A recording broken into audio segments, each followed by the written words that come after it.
जिस दिन मैं मरूंगा तो मेरी प्रिया अर्जुन की सखियां आएंगी और मुझे अपने पास ले जाएंगी।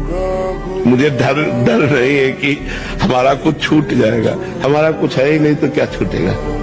বৃন্দাবনে আস্থার কেন্দ্রবিন্দু প্রেমানন্দ মহারাজ, যার এক ঝলক দর্শনের জন্য হাজার হাজার ভক্ত ভোর থেকে আগেই জড়ো হয়ে যান। প্রতিদিন ভোর 4টের সময় শ্রীকৃষ্ণ শরণম সোসাইটি থেকে শুরু হয় তার পদযাত্রা, যা ভক্তদের কাছে এক আধ্যাত্মিক উৎসবের মতো।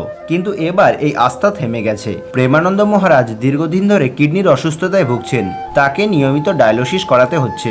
এই কারণে গত কয়েকদিন ধরে তিনি ভোরের পদযাত্রায় বেরোতে পারেননি। এই খবর না জানার কারণে ভক্তরা আগের মতো পথে অপেক্ষা করছিলেন।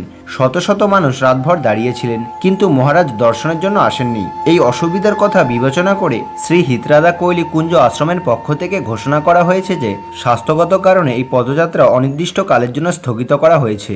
ভক্তদের উদ্দেশ্যে জানানো হয়েছে যেন তারা পথে দাঁড়িয়ে মহারাজের অপেক্ষা না করেন। এই মুহূর্তে প্রেমানন্দ মহারাজের সুস্থতা সবার আগে। প্রেমানন্দ মহারাজের এই পদযাত্রা শুধু বৃন্দাবনের জন্য নয়, বরং দেশ বিদেশের হাজার হাজার ভক্তদের কাছেও অত্যন্ত তাৎপর্যপূর্ণ।